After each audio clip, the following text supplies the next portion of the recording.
Good morning. As Mark said, I am Joanne McCall, the Vice President of the Florida Education Association, and with me is Secretary Treasurer Clara Cook. We'd like to welcome you to the FEA this morning.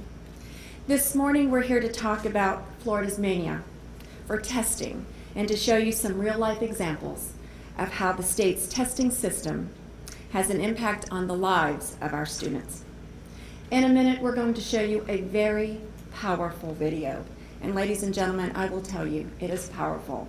And if you don't shed a tear, then I say you don't have a very good heart, because this will really touch your heart.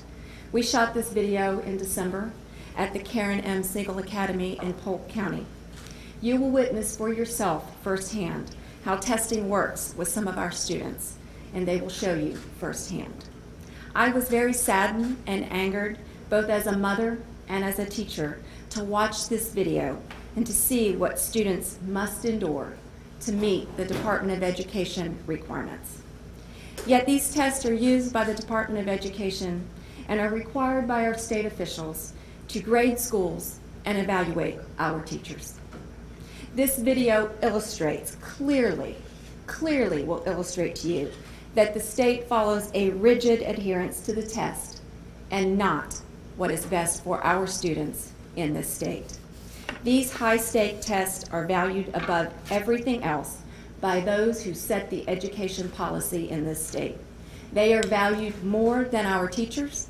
They are valued more than our other school employees in our public schools. They are valued more than the administrators and the local officials who run our schools. And above all, they are valued more than the students we work with each and every day to educate and to prepare for their lives as respected, and let me say that again, ladies and gentlemen, respected members of our society. We need to bring some sanity to the testing madness. Now let me correct that. We must bring some sanity to this testing madness. It cannot continue. And I'm going to introduce Marianne Capizzello. She's the president of the Polk Education Association. She's going to introduce our video. She's going to introduce you to the folks that we have brought here today. And then after the video, I'll come back and we can entertain some questions. Thank you. Marianne? Good morning, and thank you for coming. I'm happy to be here this morning to introduce this video, Our Students Are More Than a Test. Before we watch this video, I want to take a moment to talk to you about the Karen M. Siegel Academy, a truly wonderful public school in Polk County, Florida. It's a special needs school that serves students with significant cognitive disabilities. The learning environment provides continuous supervision, personal assistance with activities of daily living, complex medical care, comprehensive behavioral programs, and differentiated curriculum for each student in that school. Students range in age from 3 to 22 years of age. With me here today is Donna Swindle, who is the longtime principal of Karen M. Siegel Academy. Donna is a longtime advocate for students with exceptional needs. She sets high expectations for both her students and her education staff. She believes that special needs students need to be respected, need to be challenged, and need to be brought as far educationally, emotionally, and physically as humanly possible, and her school mirrors that environment. Also here today is Kathleen Nall, who has been a teacher of these students for 31 years and is excellent at her craft. She loves these students and works and advocates on their behalf every day. She is one of the finest human beings I know. She is the teacher that you pray that your child gets if they have special needs. She builds rapport and trust with her parents and her students. She works to take her students as far as they can go, and she has the utmost respect of her colleagues. We also have two stars of the video here today, Luis Medina and his mother, Maria Rivera. You'll learn a little bit more about Luis in our video. Our Students Are More Than a Test. The CD we are giving you today has the video you were about to see and contains 4 short vignettes about each of the students in the video. But I'd like to take a moment to tell you a little bit more about Luis.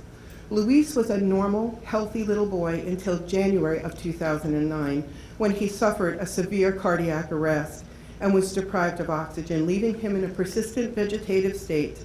Luis is now cortically blind and is one of the students served at Karen M. Siegel, and not only served, but loved at Karen M. Siegel. So with that, we'd like to show you our video, Our Students Are More Than a Test. Meet Audrey. I don't want you to look at me. I want you to look at the picture that's the same as a book. Audrey is a special student at a special school, Karen M. Siegel Academy, who has very special needs. From the office staff to the teachers to the paras, everyone's heart is engaged with the students in this school. When Audrey first came here, it was a gift to both of us. The value that I see in Karen Siegel Academy, they are more concerned about the capability of how Joya functions. So they're more on an individual basis. The personal work very hard to try to get our kids first team healthy, comfortable, and try to make them do their best. The reason I chose this school is for the teachers, and also my ability to come in and watch my child and then learn what's going on, his goals, and then go home and continue it. My child, the teachers are the key to my child's success here. All Florida students must participate in the state's assessment and accountability system. It's the law.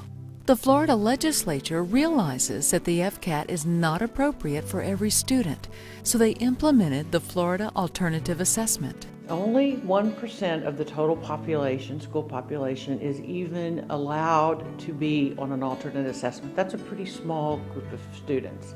And perhaps 75 to 80% of those students, this assessment is fine for. It seems to be, from what I understand from my colleagues, appropriate. But here again, when you go down to, when you get involved with students with multiple and complex disabilities, they are different than the other students who take the Florida Alternate Assessment. First, I'm going to read you a story. Students with complex disabilities such as Lewis, who is cortically blind and in a persistent vegetative state. The Florida Alternative Assessment, or FAA, is a rigid standardized test. Notice, it requires the teacher to read to a student who can't understand and show drawings to a student who can't see. My main concern is that it's not an appropriate assessment for our population, and that I feel like it's disrespectful to the student in many cases. And I had a parent ask me, well, how do I prepare my child for this test? And it's like, well, there's not a way to prepare. Joya, here are 2 pictures. Where did they pick Grandma up? Let go. The FAA measures basic academic skills, such as reading and math, but many students at Karen Siegel Academy are unable to master those skills. My sister is 16 years old. Her cognitive level is about birth to 3. So I feel like they're asking very abstract questions or very high-level questions, and she needs to be tested more on like a functional, concrete scale. Which one is different from a square? Questions must be asked of children who are unable to communicate answers. I don't think that the Florida Alternate Assessment is respectful. It's asking her stuff that's not accurate to her. It's not geared towards her or what she knows. It's disrespectful. Sometimes Mrs. Vasquez isn't at home on Saturday. So she leaves the $10 in an envelope. I just saw my child, Joseph, be tested, and I was walking out to my car, and I realized that I was so worked up inside and so frustrated because there was zero correlation between what he was tested on and what my child knows and what he's learning. And it doesn't represent the thriving environment here at Karen Siegel. And it appalled me that my teacher's salary could be tied to that someday. It made me sick that we're throwing money towards this test that is irrelevant. Zero Zero correlation. While the FA continues to assess students on subjects beyond their grasp, it also produces a report that is meaningless to parents and teachers. So what disappoint? Because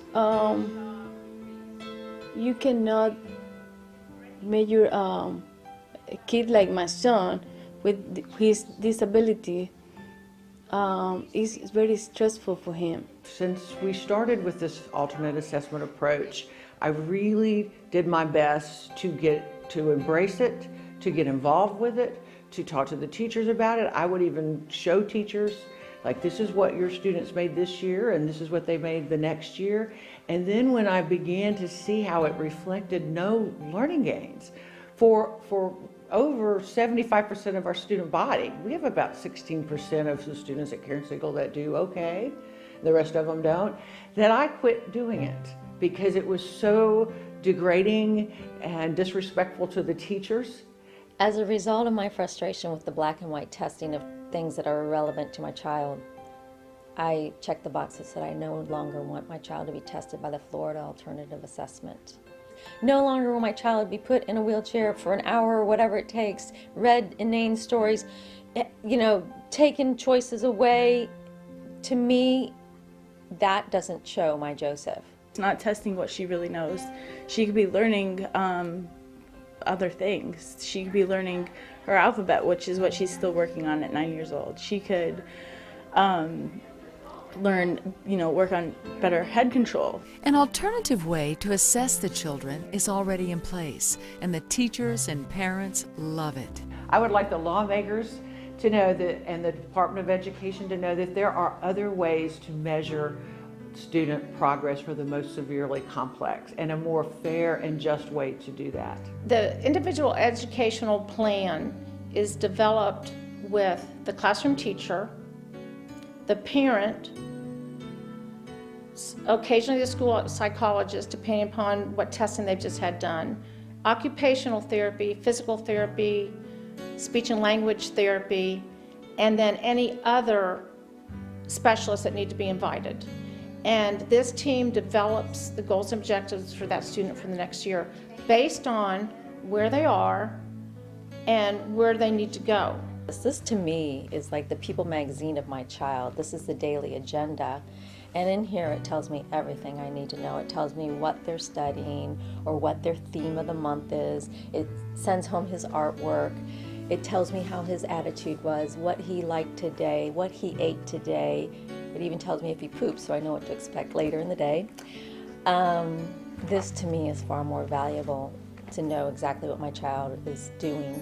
If the FA continues to judge schools like the Karen M. Siegel Academy and teachers like Kathleen Nall, other schools and special needs teachers may cease to exist. If we use this assessment in the state of Florida to evaluate the students and the teachers, the end result could be that Karen M. Siegel Academy would be dissolved. The result of the Florida Alternate Assessment does not make me feel valuable as a teacher. It's because the lack of common sense. The teachers here are passionate about what they do, and to test a kid that doesn't know how, cannot correctly answer a test, it shouldn't base what the teacher is going to be paid. It shouldn't base off this test what my daughter knows, because it doesn't. Less than a month from videotaping at Karen M. Siegel Academy, under Florida Statute 1008.212, Polk County applied that 8 students with extreme disabilities be exempt from this assessment, including Joya and Lewis.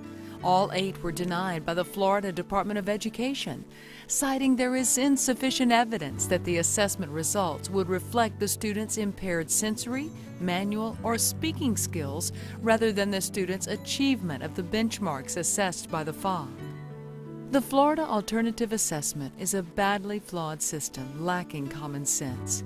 Its continued use will impair the development of children and ruin the careers of teachers. Is the FA accountability or lunacy?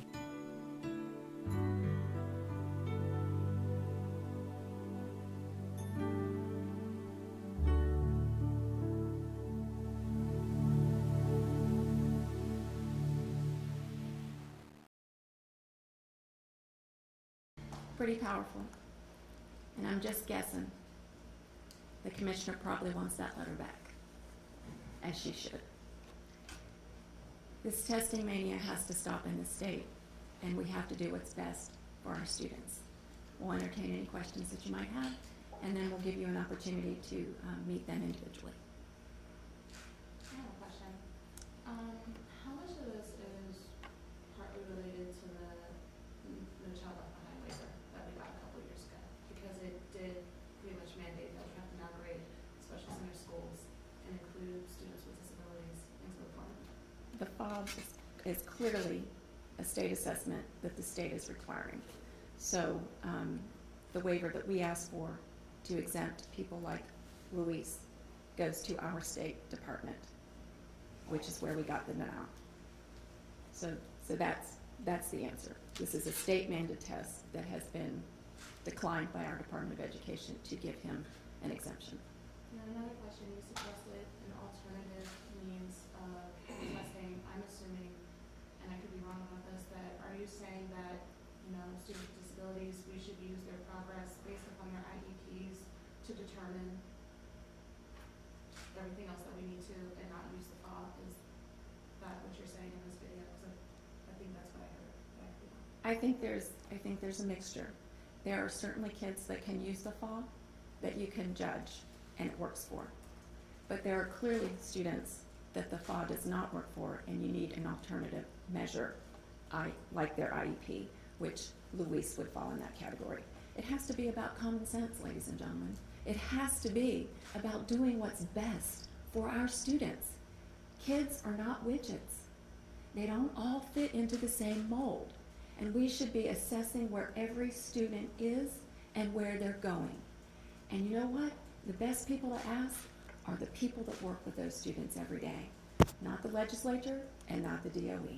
The people who actually touch our students. It seems to me you're casting dispersions on the entire testing system, which seems to be in great flux right now. It absolutely is, and I would say that that's probably a fair assessment. I believe that we're more interested in a one-fit measure of a high-stakes test and not really looking at the students that we should be looking at, or multiple measures.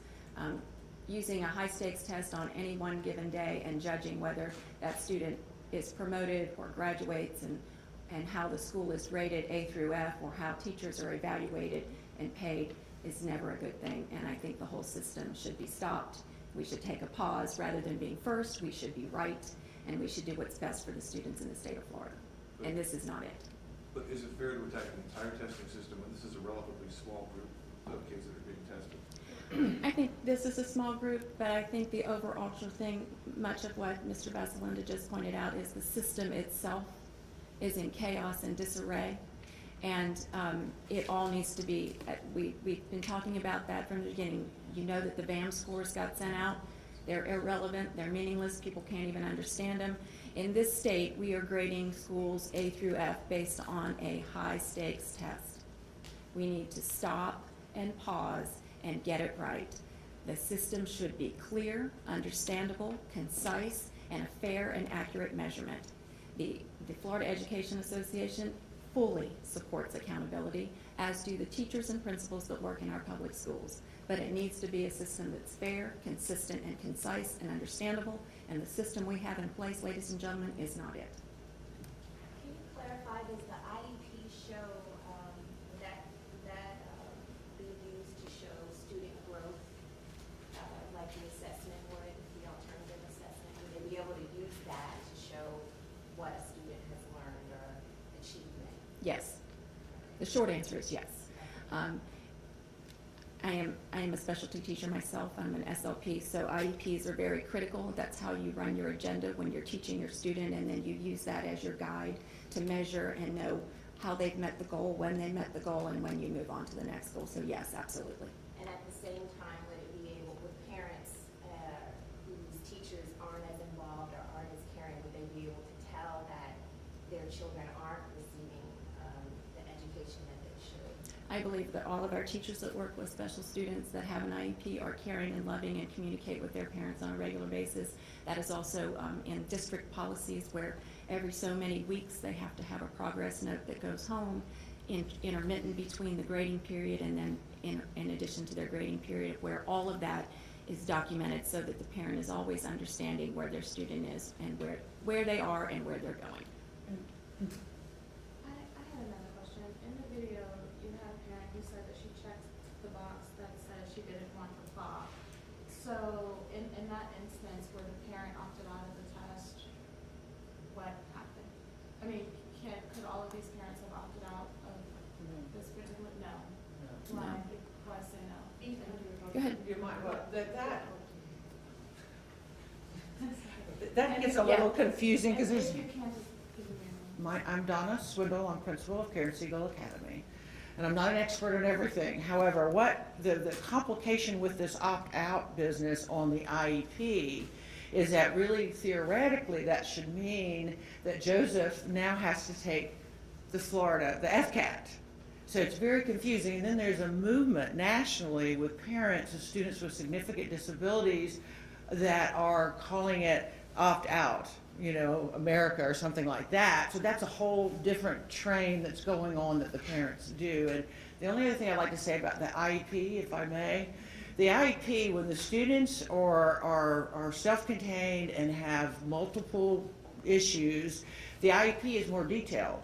In Polk County, all you have to write is a goal per domain. If you're at Karen Siegel Academy, you have to address the goals in those domains as well as objectives in those domains, as well as provide data that goes with them.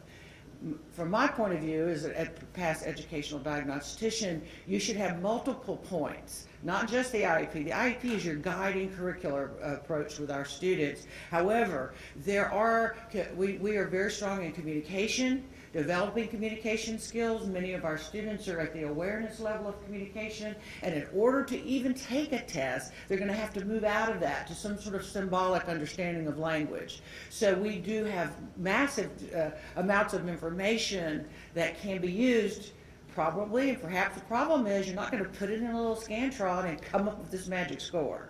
It's going to have to be looked at case by case, and in other states they do it differently. And they also provide, the parent puts input in. What are your perceptions of what's going on with your child? And the other thing about students with significant disabilities, if you're going to get it right, the parent's going to be part of the guiding curricular approach that you take and the instructional programs that you choose. So, does that help you? So you're saying looking at it case by case is going to prevent them or prohibit them, the state, to be able to easily grade teachers or to easily. It would not be easy. I don't think evaluating teachers is easy to begin with, nor should it be. We are dealing with human beings, both the teacher and the children. People are complex. Situations are unique. I only come from a very different area of special education even, but it's not easy. It's not easy to evaluate teacher performance or student performance all the time. You have to look at multiple sources at multiple times in order to get it right. And so how would you evaluate these students? I mean, how would you design a test or an evaluation program or whatever you would call it? Well, there's a lot of different ways, and I think it's something we all need to sit down and look at. Of course, you're going to have to address the IEP. You've got to. I think when you're talking about students with significant disabilities, you're going to have to look at some sort of communication assessment and profile that looks at their needs at their levels of 0 probably to 2 to 3 years developmentally. I would like to see quality indicators. How are we, what's going on in their independent functioning lives? We could also look at how are we addressing the needs of the families through getting them involved with outside agencies. This is just, it's a long discussion, right. But it can be done if the desire is there. If you don't try to do. I don't think I was supposed to come up here. This is about you guys. I have to tell you, this is really about them. They were really brave to step out. And I have to give Maria her kudos because it's hard. It's hard to put your kid out there. It is. And she stepped up, and her and Ruben, her husband back there, who just wants to be in the background, they were really brave to do this. So no, this isn't an FEA thing. This is about what's good for kids. So ask away. We're here to answer those questions. And I'd like to say that all of the things that Swindle was just talking about point to a multiple measure. I think the problem we have in the state is the continued movement to try to find one test that can be done on one day to judge an entire year's worth of learning. Donna Swindle is a very active, engaged principal. She is in her classroom every day. If there's a concern about a teacher that is not doing what they're doing, she actively engages with that teacher, provides development for that teacher, provides insight to that teacher. The parents are welcome on that campus at any time of the student day to be engaged. They have a very rigorous, there's a very open, honest, family atmosphere, but don't be fooled. There's a rigorous expectation for learning on that campus, and everybody on that campus is aware. What we're trying to say about this test is we're trying to take a single test for students who have very complex needs and judge a teacher based on a test that can never judge that student. And even to say, well, will the IEP do it? That again goes back to we want to try to find that one piece of paper. What is necessary and they don't communicate just a little bit. They don't communicate just every night. Yes, there's a formalized report. They communicate every day to those parents. Every single day those parents get a communication about their students. So there is active involvement and engagement. So if you could design something, you know, that you feel would better evaluate teachers and their students, I mean, what would that look like? Is there a plan? Well, Is there something out there? What would it look like? I think Donna just outlaid many aspects of what that could look like. I believe Kathy Nall, with 31 years of experience, could probably tell you infinitely better than I can. But what it would certainly involve is a multiplicity of things and not a single test. Kathy, do you want to come up and? I think that what Ms. Swindle was saying about the quality indicators would be the best way to evaluate a teacher. It's not a quick fix, and it's something that the legislature's not. They're more interested in a quick, easy fix. This is something that takes dialogue. It takes the stakeholders, the people that actually work with the students to make those decisions and those choices. People that are a block down the street or in the DOE are not equipped to make those decisions about evaluating the students that they're not touching. That's the bottom line.